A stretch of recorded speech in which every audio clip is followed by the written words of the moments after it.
What's up guys? In today's video, I'm going to be exposing a big scam in the high ticket sales industry, the biggest recruitment funnel scam.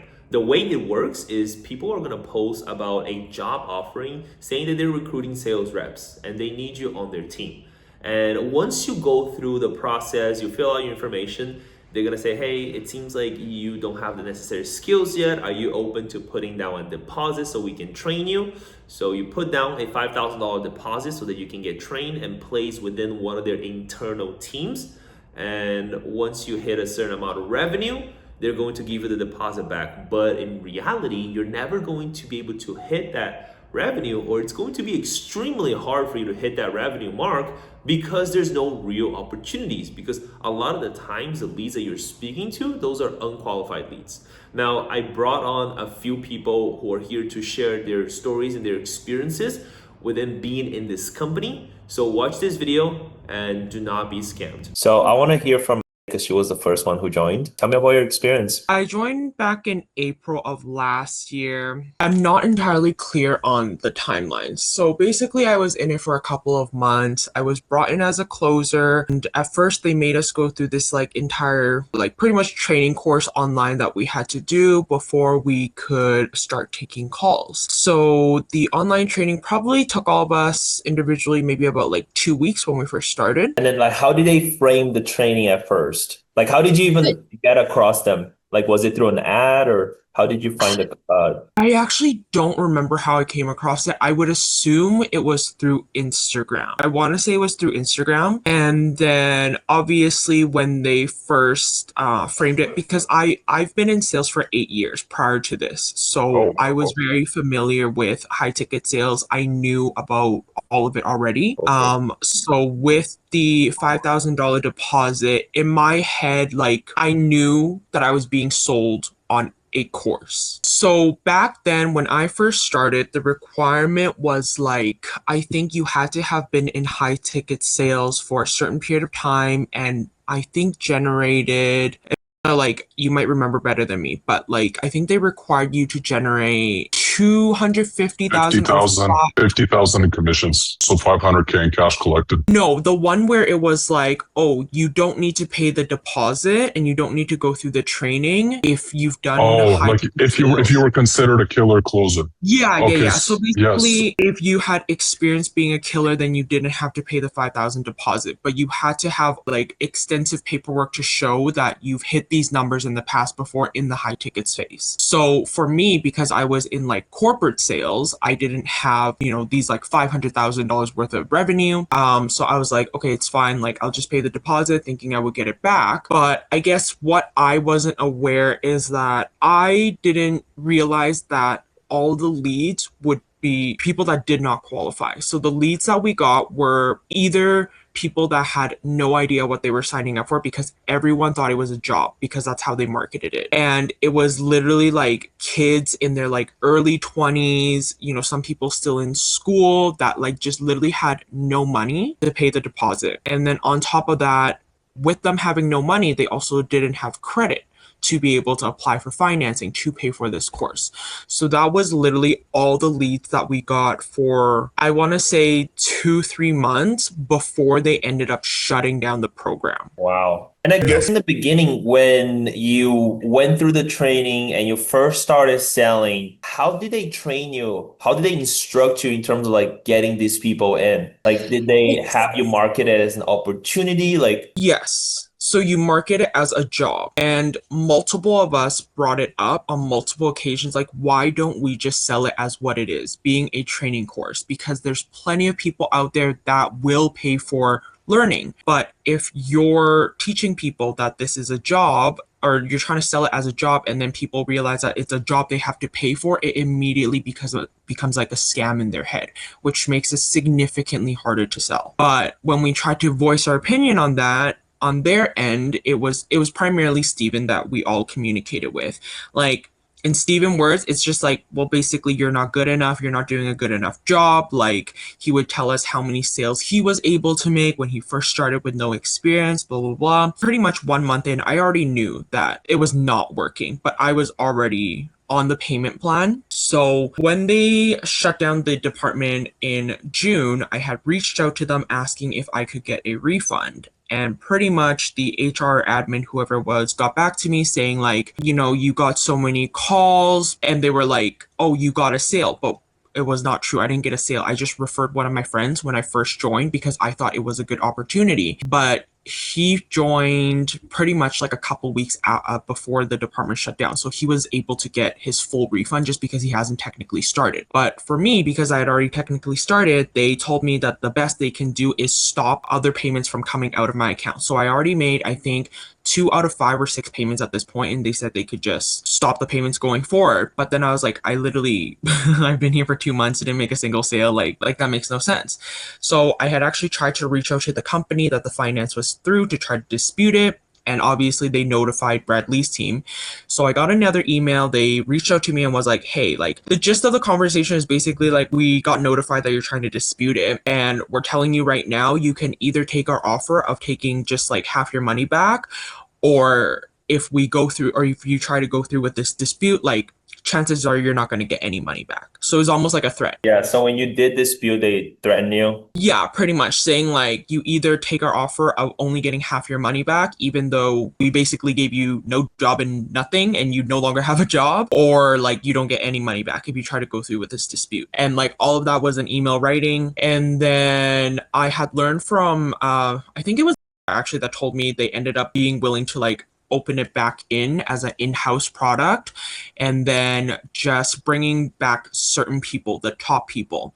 Yeah. So I was like, hey, well, if I'm not getting my money back regardless and I'm at a loss, I might as well try to see if like it's better now. So I reached out to Steven and he brought me back on, but then at first he was like, yeah, you have to pretty much go through the training again that you already did, and you need to do more role plays and start off as a setter before we can move you to a closer, which I was like, I'm not going to do that because that's not what I paid for. That's not what I was brought on to do. And I already did the training. And at this point, I was already pretty much like 3 months with no income. So I was like, I'm not going to start all over. So he's like, okay, that's fine. Like if you're not willing, he was like kind of passive aggressive about it. Whenever we had conversations, he's like, okay, well, if you're not willing to do that, then sure, whatever, like we'll just put you back on as a closer. But even then, like I think it took literally, they kept pushing, and I know this was the same for everyone, they kept pushing the timeline further and further back. So a lot of people that rejoined didn't end up getting leads for months because they kept saying that months, because they kept saying like, yeah, like, you know, we're just still working on things on our end, like marketing this and that. So we were just, other than the first few people that they brought back who were taking calls, the people that they took back after, including myself, like literally did not get leads for the longest time. And you guys weren't making any money in the meanwhile. There was no business. No, absolutely nothing. And to them, it was like, well, like if you really want to, you can like call the leads that are already in the pipeline and like try to like set the call yourself and then close it yourself. And how long did that go for? The lack of leads, just the false promises? It was on and off. Essentially, like, so my timeline was from March was when I just joined. May 1st, I started taking calls. So essentially from May 1st, I left in like beginning of December. For that time, the only stable period that we really had with leads was, I'd say, mid-July until about end of September. And stable meaning like it was different for everybody, because those that were already a lot, let's say, better and were closing, they were getting some of the better leads. Whereas the rest of us, it'd be like a tiered system. So if you weren't essentially good enough, you would get less leads, right? So they would throttle how many leads you got. So the stability portion was like basically half of August and going into September. And then after that, it crashed again. Like there was constant funnel crashes, ads crashing. So there was never really any stability when it comes to like having a constant lead flow. But they were always like on top of it saying, hey, it's going to get better. It's going to get better. You know, control what you can control and just things like that. So false promises over and over again. Yeah, pretty much. Yeah. And I guess like for you guys, like why did you guys continue to stay for such a long period of time, even when you guys weren't seeing immediate results or weren't making money and things like that? Well, most of us were really new, right? Like other than the people that just mentioned, the people that were already closing because they had been there before us, most of us were new. We had probably either just paid the $5,000 deposit or just finished the financing portion. So we were already $5,000 in. I think a lot of us realized it wasn't an us problem. It's not that we couldn't close. It's just that there were literally no leads, or like the leads that we were brought on to close simply did not even qualify. Right. Like they should not have applied in the first place. They should not have been, brought into the pipeline in the first place. Right. So for me, I think I personally was trying to transition into the high ticket space because I knew that a good offer, you can actually make a lot of money. Oh, absolutely. Yeah, so for me, it's like I was really trying to get into the high ticket space, and reputable high ticket companies are harder to get into because they do want you to have high ticket space or high ticket experience. Which for me, it's like, well, I'm already $5,000 in. I'm already technically on the team. I might as well keep trying.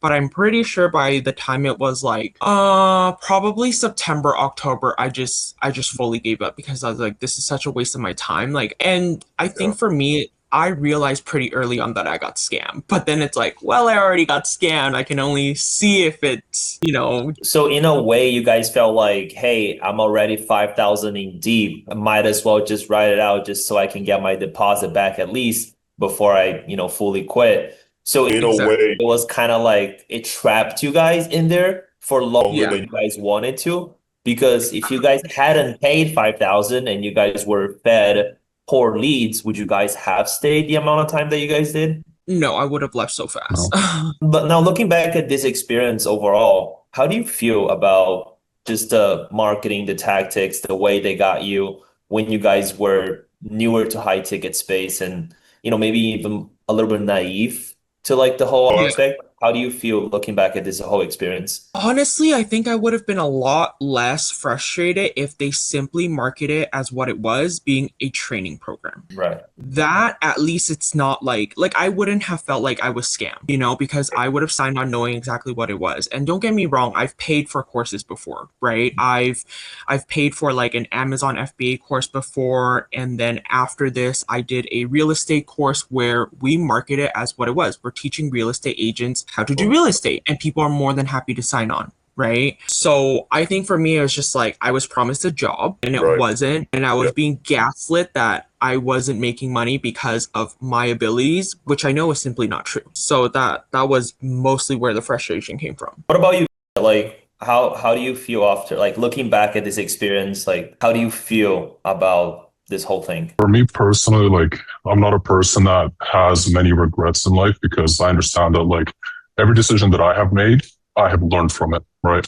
Right. So looking back at this experience, like, it taught me a lot with just making better decisions and to getting more clarity before you actually start investing into somebody. Now, when I got started with Brad, I was coming out of like the construction industry. So for me, I wanted to get into remote sales because prior, like when me and you spoke, like I had e-commerce businesses that didn't do as well. So I wanted to get back into the online space. And I'm like, okay, I need to improve my sales skills. I want to get into remote sales. I was looking first on like LinkedIn, Indeed, and it was mostly like corporate type of sales where you need experience. I'm like, well, I don't have any experience. Then the ads came up. That was the Ty Lopez, Brad Lea had almost the exact same ad, looking for remote high ticket closers.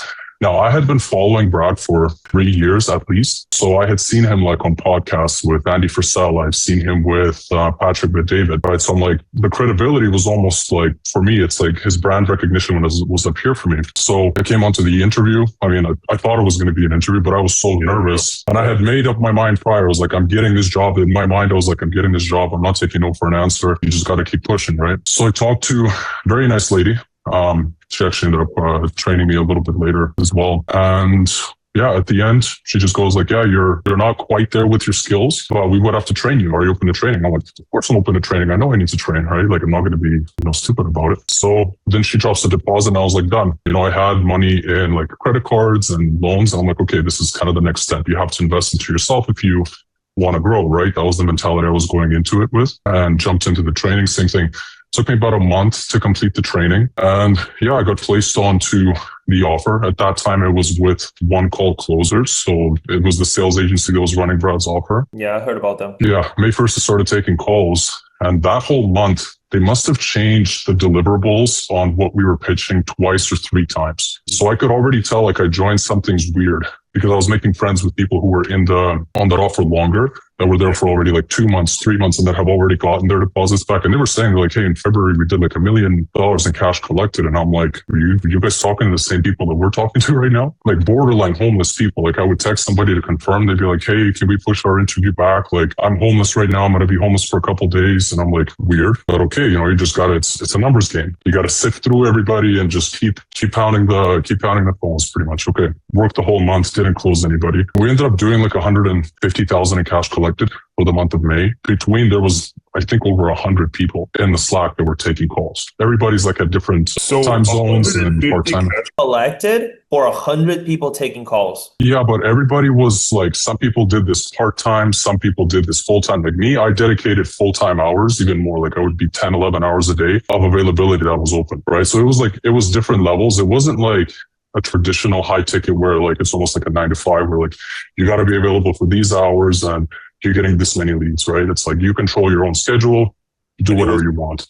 It was pretty much all outbound for you? It was inbound. So you did get them on your calendar, but there was no way that they would be qualified prior. It's like literally just an ad with like a generic submission application form and then the calendar for the person to book, and that's it.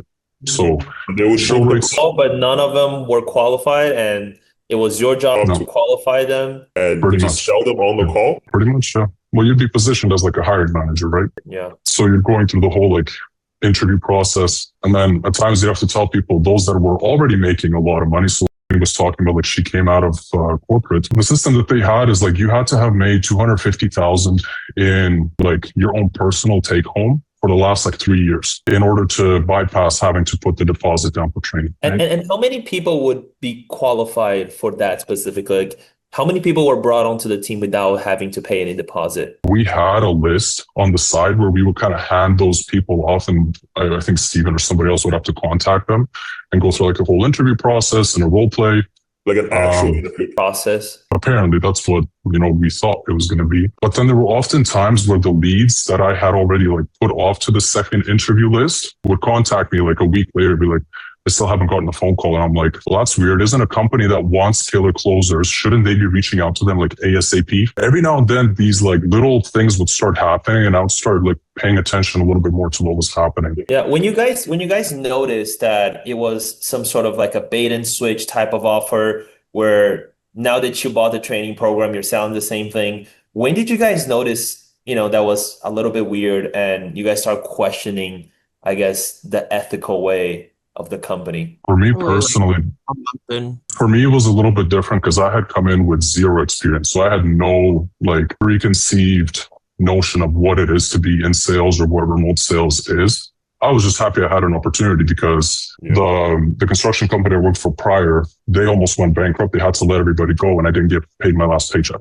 So I was in a position where I'm like, I just need to find something now. It doesn't matter. I'm just, kind of like blinders on, move forward. And then I worked the first month, offer gets shut down. And I'm like, okay, well, this is weird. Where am I going to go to get the rest of my money? There was a whole scandal about it. Like it was all over Reddit. And then I was in touch with some of the other closers on the team. And then somebody told me like, hey, Brad is going to take over everything in-house and he's going to restart the offer. I'm like, great, awesome. Just because I got in contact, that's how they were able to pull me onto like that team. In the beginning, it was supposed to be about 30 of us. And that's what I thought the core team was going to be. Like 30 closers. We're only focusing on the 30 of us, getting our skills better. And then we would be the ones that are kind of doing the recruitment on the calls. And then like those people get funneled to the different companies that Brad owns. Once we were about a month or two in after Brad had already relaunched, which was end of June, moving forward, they started bringing on more people onto the real training offer. At first, I'm like, well, I thought it was going to be a small team, but then it started to expand. And obviously everybody that's coming in that's new needs the one-on-one time to train. And we had only one sales manager for like a team of 50 people, and everybody wants 30 minutes, an hour of your time to role play, to do call reviews. You can't really scale in a quality fashion, right? If you can't really put your time towards that. And then on top of that, Steven was running pretty much everything else outside of the sales. So it was just, the operation was not run effectively. And when you guys noticed that you guys weren't really making any money, it was some sort of like a bait and switch type of offer, how did you guys feel, I guess, ethically when you were talking to these leads? For me, as time went on and I started to see that a lot of people are not making money, that's when I started to notice and my conviction started to go down, because if we're marketing an opportunity for people to make money. But on the back end, I'm seeing that majority of people are not making money. That's when my conviction started to go down, which for me personally, that was like, I think by September. By September, I was picking up in sales, and I noticed that like other people were closing deals as well. So it was like, okay, maybe things are turning around. At that point, when you're not making a lot of money, you're mostly focused on yourself first before like thinking about the offer. Are we doing anything like ethical? Because for me, it was like, well, I signed up. I've made a little bit of money from the closes that I've made, but they would just keep telling you like, you got to get better. You got to get better. So for me, I'm not externalizing and blaming everybody else. I'm like, okay, it's me. I just got to get better, right? And the more you sit and go into your own head. What's happening over and over again to keep you on the team and not make any money, right? Well, a few people joined. I would love to hear from them as well. I haven't heard from you. Welcome to the Zoom. But I would love to kind of hear your experience in there. How long were you in there for? And how do you feel about this whole entire experience? I joined November 2024. They gave me some pretty wild income claims. It was a 5K offer, and they're like, we pay 20% commission, which wasn't true. It was a tiered offer. And then they're like, yeah, like, standard operating procedure is a 25% close rate. So they're like, if you make 8 calls a day, you should be closing at least 2 of them, and you should be making at least 2K a day. And, they're like, man, if you work 20 days a month, you should be making 40 grand a month. So basically they told me I was going to make 40 grand a month. And how much that was true for all the sales reps that was around you when you were in the offer? Like, have you seen anyone make that amount of money? The most I've ever seen was Stephen Jones. He made 30K in 1 month, and that was the most I've ever seen someone make. And then, for you, like, how was the ad kind of like perceived as when you first click on it? So I came through One Call Closers, and I saw like Richard Mujica in his ad, and then it was the same like interview bot process, switch and bait. Yeah, and then it was funny, the guy who brought me on, he like disappeared, so that was kind of strange. How long were you in the offer for overall? I mean, basically the entirety until June 2025, and then when it fell apart, they called me back because I was on the leaderboard. Did you ever make No. I was like 5K cash collected from getting my deposit back. When did you notice that the offer was kind of bait and switch and you weren't even making money yourself and you felt like it was a little bit unethical the way that they would have you guys sell the offer? Well, the thing that bothered me the most was when we found out that, when they placed people into Lightspeed, no one was making money. They were not getting warm inbound leads. And, I had like probably 8 people in there that I kept in contact with, like, hey, how's everything going? And basically nothing. It's like everything's a mess. Personally closed, right? I'm sorry, what? Like people you have personally closed that was placed into that? Yeah, I kept in contact with them, like, hey, how's everything going? Like, what's the status update? And it was like people were like, yeah, they just keep on telling us we need more training in order to get warm inbound leads. And it would have been just a cycle that went over and over again. Yeah, and then it's like basically they got to the point where it was like you need to DM people on social media if they're a content creator and get your own. It was just pure outbound, and it's like, hey, here's the pitch deck, here's the checkout link, like, go and try and make some money. Did they tell you that in advance, like when you were selling the offer, that you had to do your own outbound, your own marketing, your own prospecting? Or no, it was like, Brad spending 100K a month on warm inbound leads, your calendar's going to be packed, and he sells packages from $5,000 to $90,000, and you're going to get 20% commission, and God's greatest gift to the world. So that was an entire lie, pretty much. Yeah, 100% lie. If I can add to this, that was kind of what let the offer scale to $1 million a month, is because they were promising the inbound leads. That was the biggest thing. And that's exactly what they did, is they flooded essentially all of Brad's offers with a bunch of people that, quite frankly, like, you don't even know if they really went through the training, because before they had a system where you just show up to 10 Zoom meetings and you're qualified. So they put all of these people into the offers to close, and nobody can close. right? So even if he was spending 100,000 on ads, these people can't close. That was one of the reasons why Brad ended up shutting it down with one call closes and taking everything in-house, was because of that. What about you? I haven't heard from you so far. You're one of the very few who eventually did get your money back, right? So I want to hear your experience. I'm pretty sure it's very similar to every single other member here that are here with us today. But tell me, how did you get in contact with them in the first place? And I want to hear from you. Yeah, so I actually originally came on board through a friend of mine that I knew, I used to work with. And at the time that I came on board, she was consistently making money, and I was kind of between jobs and wanted to check things out. So I came on board and I did the training, got through the training, got hired. And then basically I kind of noticed stuff was going downhill almost immediately. Once I finished the training, it took probably like a good 4 or 5 days before I got access to any leads. And then I started calling the leads, and then you would get usually about 100 at a time. Probably 90% of them would disqualify, so they wouldn't qualify for any financing. There would be no way to make a sale. So started tracking everything on my own spreadsheet to kind of keep track of like closing percentage and disqualification percentages and stuff. And I quickly realized that it wasn't my inability to close the leads, because I was getting people to disqualify a very large, like 65% of the time. And what would happen is that even though I could get them to say yes and agree to do the program, they wouldn't qualify for the financing, and they didn't have the money in their pocket. So it really started to feel like they were fishing in the wrong pond, if you will.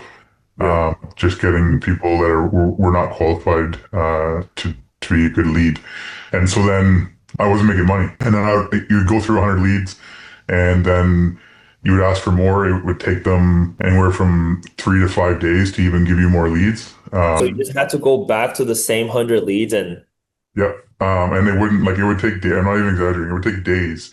And like at the time, like I'm doing this to make money, and I'm already not making money. And then I'm going days at a time without hearing back when I'm asking for leads, or just not doing it. Meanwhile, they would be hopping on calls every day and basically giving us empty promises. They would tell us that they were doing stuff in the background to make the program better, and they were launching a dialer and doing all these different things. And it kind of dragged on like this, where they would tell us this stuff was happening in the background for weeks and weeks and weeks, turned into months, and nothing happened.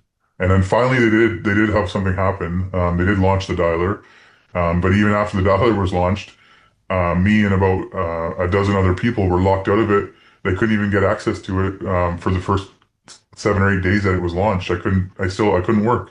My login information didn't work for the dialer. So it took them another week to get that sorted out. And then we're calling the leads, and we're realizing that all these leads that are in the dialer are the same leads that we were calling in the CRM before they had the dialer. So like the leads hadn't changed. They were still disqualifying, and it just went downhill fast. Nothing really changed. They just switched the systems, but you guys were still not making money. Yeah. And then this whole period of time, like in weeks that you were waiting, you just weren't making any money whatsoever. And were you guys still dedicating full time into this, or did you guys have some sort of like part-time income? I was doing it full time, and I'll be honest, like I had to spend money out of my savings and money that I didn't plan on spending, just to keep my bills afloat while I was figuring this all out. It took me about probably 4 months before I finally just had enough, and I had to be like, I can't do this anymore, because it was just empty promises and more empty promises, and it seemed like the left hand wasn't talking to the right hand, and they would promise you the world and wouldn't deliver on any of it. And they would just keep coming back and telling us the same stuff we want to hear. And it got to the point where it wasn't feasible anymore, right? Yeah. And it seems like it's a common occurrence. The fact that people did stay more than a month or for a long period of time is because they were already 5K into the deep. And That's they were the problem. So you guys were just trying to make that back before you had enough and quit. Yeah. But with empty promises and just, externalizing and blaming you guys just ended up staying way longer than you guys should have, and eventually ended up even losing more money than you guys would have in the beginning if you just left earlier. Yeah, I think honestly, most of the people that were there were only there because of the deposit. I think if the deposit was removed from the equation, I think that almost everybody would have been gone long before anybody left. And there's still people that are hanging on for hope, and I just think it's an unfortunate situation, because they're preying on people that are looking for work. They advertise it as a job. you get in there and you find out that it is a job, but it's impossible to actually make money at said job. And then you're now spending money, losing money, and not making money, and it's all for what? So Brad can pat his pocket some more. Thank you guys so much for watching this video. I'm gonna leave a link down in the description if you guys do want to be a part of my free high ticket sales community, where I be teaching you guys on how to get into the industry and what are some of the things to watch out for when choosing the right offer to sell for. So I'll see you guys on the next video, and thanks for watching, and keep in mind, sell ethically, which is the most important thing. Take care.